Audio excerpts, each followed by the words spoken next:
Bonjour à tous et bienvenue sur Épargne Cacahuète, le podcast finance du 5e étage. Moi c'est Rémi et comme vous allez vite vous en rendre compte, le podcast, je débute. Alors je vais essayer de faire ça de façon assez concise, alors je suis pas très douée pour ça, voilà. Et je vais essayer de faire ça de façon à peu près structurée, pour vous présenter un petit peu ce que va être Épargne Cacahuète, puisque c'est un projet qui me tient à cœur et qui s'est vraiment finalisé il n'y a pas forcément très longtemps, l'idée. Puisque en discutant avec une amie, on parlait un petit peu de nos objectifs de 2020, et moi l'un de mes objectifs c'est d'optimiser mes finances et d'épargner un petit peu plus que ce que j'épargne en 2019. Et mon amie m'a regardé et m'a dit « Mais t'épargnes ? Mais tu gagnes des cacahuètes ?» D'où le très joli nom de ce podcast. Donc en l'occurrence, oui, je gagne des cacahuètes. Je gagne 1 200 € par mois. Voilà, c'est pas grand chose. Et pour autant, j'épargne à peu près 200 € tous les mois. Alors, un petit peu moins en 2019. Ça, c'est le chiffre de 2020. Voilà. J'ai 30 ans, j'habite Bordeaux. Donc une ville qui n'est pas forcément donnée. Alors, c'est pas Paris non plus, mais voilà, ça reste une ville. Ça coûte un certain prix d'y habiter. Et j'ai pas toujours été une as des finances personnelles. D'ailleurs, je ne pense pas que je sois une as des finances personnelles. Je pense simplement que j'ai découvert des outils qui s'adaptent à mes besoins, ou que j'ai adaptés à mes besoins, qui m'ont permis en fait de prendre le contrôle de mes finances. Mais disons que quand j'étais jeune, quand j'avais 18-20 ans, ma méthode principale de gestion de mes finances, c'était de fermer les yeux, de prendre une grande respiration, de serrer les dents et de me dire c'est bon, ça va le faire, ça va passer. Autant vous dire que non, en fait. Ça ne marche pas. Du tout. Ça va dans le mur. Voilà, qu'on soit clair.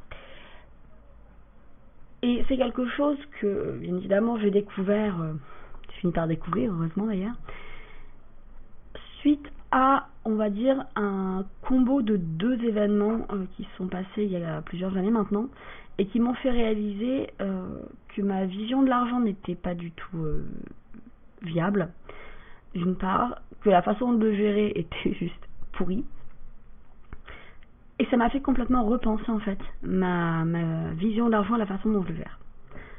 Donc le but dans ce podcast, c'est de partager mon expérience avec vous, de vous expliquer un petit peu comment moi j'arrive à épargner avec des revenus qui sont relativement faibles, comment j'arrive à vivre une vie somme toute très satisfaisante, à faire plein de trucs, même si j'ai pas des moyens exorbitants, et donc de vous présenter une autre approche de l'argent, qui n'est pas forcément basée sur la consommation. Alors là tout de suite vous vous dites, ok, la nana elle est décroissante. Non, j'aime bien faire du shopping comme tout le monde, c'est juste que je le fais un petit peu différemment. Voilà, mais je vous assure, je n'habite pas une yourte au milieu du Larzac. Promis, j'habite un appart en ville au 5e étage, voilà, avec un chat, un micro-ondes, voilà, les trucs, on va dire, modernes. Donc, pour vous donner un petit peu d'historique, donc comme je disais, pendant longtemps, ma technique ça a été ferme les yeux, serre les dents, respire un bon coup, ça va passer. Ça passe pas. Alors je regardais vite fait pour que ça passe, hein. J'allais pas non plus acheter des trucs à 2000 balles si j'avais pas 2000 balles sur mon compte, mais c'était pas franchement c'était aléatoire quoi, comme gestion de mon budget. Et je me suis retrouvée à aller faire mes études dans une école privée qui m'a coûté un bras et pour laquelle j'ai dû souscrire un prêt étudiant. Et alors là, comment vous dire, je l'ai pas bien vécu du tout. Alors, j'ai été un peu plus carré avec mes finances à cette période-là. C'était pas transcendant non plus, hein. Je faisais le strict minimum. Mais j'ai eu l'impression de vivre à crédit. Et quand je parle de vivre à crédit, je n'ai pas fait mes études à crédit, j'ai eu l'impression de vivre ma vie à crédit. J'avais l'impression que la banque était propriétaire de ma vie. Et ça je l'ai pas bien vécu du tout en fait. Moi, le concept de la dette, avant ça, j'avais toujours payé cash pour tout. C'était la base, si vous voulez, je vais toujours payer cash pour tout. Vous allez me dire, bah ouais, quand t'as 16 piges, c'est normal, 17 piges, etc. Voilà. Et le coût là, de l'emprunt étudiant, comme je l'ai très mal vécu. J'ai donc fait mes études et j'ai payé cet emprunt étudiant Et sur les... Est-ce que c'est la dernière année ou les 2 dernières années de remboursement de ce truc, je me suis retrouvée avec un poste qui payait beaucoup mieux que ce que j'ai actuellement. Ça fait 2 fois et demi, 3 fois ce que j'ai actuellement. Donc c'était énorme.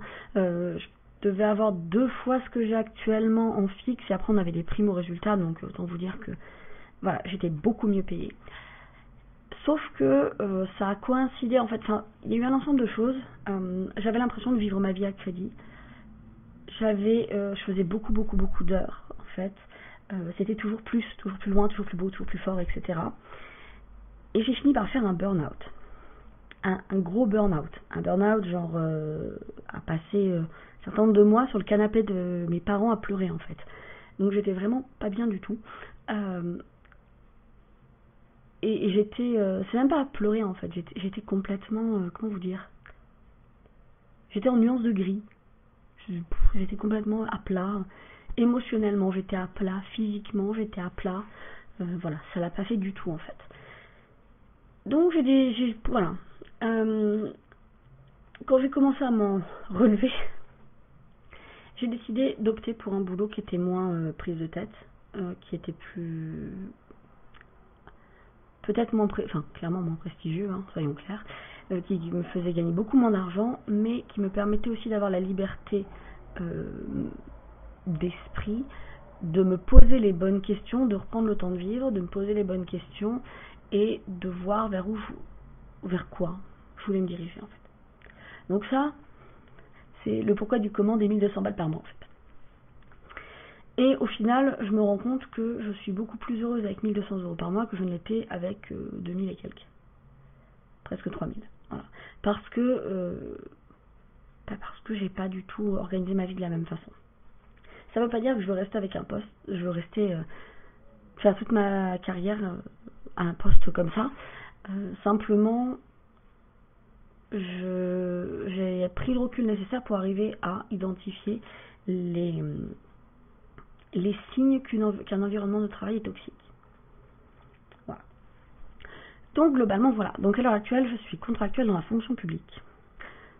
Et donc, comme je le disais, à peu près 1200 € par mois, enfin un petit peu plus, 1228 €, je sais plus, je sais même plus l'indice, puisque nous on est, enfin c'est public, hein, nos salaires, donc c'est pas vraiment un secret. Donc voilà, j'ai pas un poste prestigieux, j'ai pas un super gros salaire, j'ai un petit appart, mais je suis super heureuse en fait. Voilà. Et surtout, j'ai vraiment repris mes finances en main, j'ai vraiment repensé le truc. Et je ne les subis absolument plus. C'est-à-dire que je n'angoisse pas à l'idée de payer mon loyer, je n'angoisse pas à l'idée... Enfin, voilà, en sachant que j'ai des factures qui vont être prélevées, je ne suis pas à découvert, je n'ai pas d'emprunt, etc. Je vis ma vie un petit peu différemment d'avant et je le vis vachement mieux. Je me sens beaucoup plus légère. Donc, tout ça pour vous dire que l'argent ne fait pas le bonheur. La quantité d'argent que vous avez ne fera pas votre bonheur. Par contre, la façon et la qualité avec laquelle vous l'utilisez, quelle que soit la quantité d'argent, c'est-à-dire que vous pouvez très bien utiliser 1 € et très mal utiliser 1 million. Donc par contre, voilà, ce que je disais, la qualité avec laquelle vous allez utiliser votre argent, y contribue fortement. Donc les objectifs d'épargne cacahuète, c'est de parler d'argent. Ça, c'est l'objectif principal. On va parler fric, on va parler budget, on va parler salaire, on va parler plein de choses comme ça, parce que il est important de lever le tabou autour de l'argent, de normaliser ce type de conversation. Je parle pas de cela ramener avec des salaires super élevés ou à dire oh mon dieu mais moi je gagne rien, c'est pas ça. Le but c'est d'en parler sainement. Une conversation saine autour de l'argent, c'est une conversation qui doit être normale, qui permet de lever un certain nombre de problématiques, ça on en reparlera. Et donc c'est l'objectif principal, je veux dire, c'est l'un des objectifs en fait, l'un des objectifs de ce podcast, si ce n'est l'objectif principal. Pour ce qui est des autres choses qui vont se passer ici, je vais vous présenter des outils, des méthodes, vous expliquer un certain nombre de notions pour ne pas subir ses finances. Tout à l'heure, je vous disais que les gens comme moi, on est des gens chiants pour les banques parce qu'on ne fait pas gagner d'argent. C'est l'une des raisons pour lesquelles les banques enfin le système bancaire, ne veut pas que vous soyez éduqué en matière de finances personnelles. Si vous savez gérer vos finances, vous ne leur apportez pas d'argent. Ils ne vont pas vous faire spécialement de pub dessus. Autre chose, quelqu'un qui va essayer de vous vendre un bouquin sur les finances, en général ne donne pas toutes les clés. Sinon vous avez besoin que d'un seul bouquin. Et du coup, le mec, il en parle le tome 2, tome 3, tome 4, tome 5. C'est pas le cas de tous les auteurs, mais il y en a quand même un certain nombre comme ça. Et ce que j'ai beaucoup remarqué aussi, surtout dans le monde francophone, c'est que le contenu sur les finances disponible en ligne, notamment, est vraiment axé sur les entreprises, à la rigueur les auto-entrepreneurs, mais sur les notions de base, des notions simples et des notions faciles à mettre en œuvre pour des particuliers, faciles à comprendre. Il n'y en a pas tant que ça. Voilà. On va également parler de choses qui tournent autour des finances sans être du financier. Genre, on va pas parler que de budget. On va aussi parler de comment s'organiser. Une bonne organisation ne vous fera pas forcément gagner de l'argent. Par contre, une bonne organisation vous évitera d'en perdre. Et je parle de l'organisation de façon générale. Idem, si vous vous fixez des objectifs de façon efficace, vous les atteindrez et vous arriverez à relever des défis qui vous semblaient totalement insurmontables. Idem dans les thématiques qui tournent autour de l'argent, il y a un certain nombre de thématiques de société. Alors déjà, il y a toute la conversation à avoir autour des conversations qui touchent à l'argent. Comment avoir une conversation saine avec ses proches sur les thématiques de l'argent. Et ensuite, tout ce qui tourne autour de plus loin, on va dire. Pourquoi est-ce qu'il est important de faire un testament, typiquement. Tout ce qui va tourner éventuellement sur des assurances, ce genre de choses, je trouve que c'est des choses qui sont intéressantes, qui n'ont pas à être compliquées. En général, on vous sort des trucs qui font 20 pages, écrits en tout petits caractères, avec 14 astérix par ligne. L'argent, la finance, ça n'a pas à être compliqué. Et ce n'est pas compliqué. On en fait quelque chose de compliqué pour gagner de l'argent sur le dos des gens. Et enfin, je vais partager avec vous un certain nombre de ressources. Des sites web, des chaînes YouTube, des podcasts, des livres, des articles qui tournent autour de ces thématiques-là et qui, je trouve, sont particulièrement intéressants. Je trouve pas qu'il y ait une source, on va dire, d'informations sur l'argent qui sont particulièrement exhaustives. J'ai failli citer le Financial Times, mais c'est vraiment très spécifique et ça ne parle pas de tout, quoi. Ça n'existe pas, du coup, je partagerai régulièrement avec vous des ressources qui me semblent plutôt sympas, en fait. Voilà, qui ne sont pas forcément très compliquées à comprendre non plus, parce que le but, là encore, c'est de faire simple. Donc, pour conclure tout cela, sachez que les finances perso, l'argent, le fric, la thune, le flouze, tout ça, 1, c'est pas compliqué. 2, pour bien le gérer, il suffit d'un peu de bon sens. Un petit peu de discipline au début, mais très honnêtement, c'est vraiment beaucoup moins compliqué que ce qu'il n'y paraît, et surtout que ce que l'on nous vend. Voilà. Pour ce qui est du podcast, j'ai prévu un épisode par semaine. Je teste ce médium. Comme vous pouvez vous en rendre compte, c'est pas quelque chose qui me vient naturellement. Là, tout de suite, je suis dans mon salon en train de parler à un micro avec un chat qui me fixe.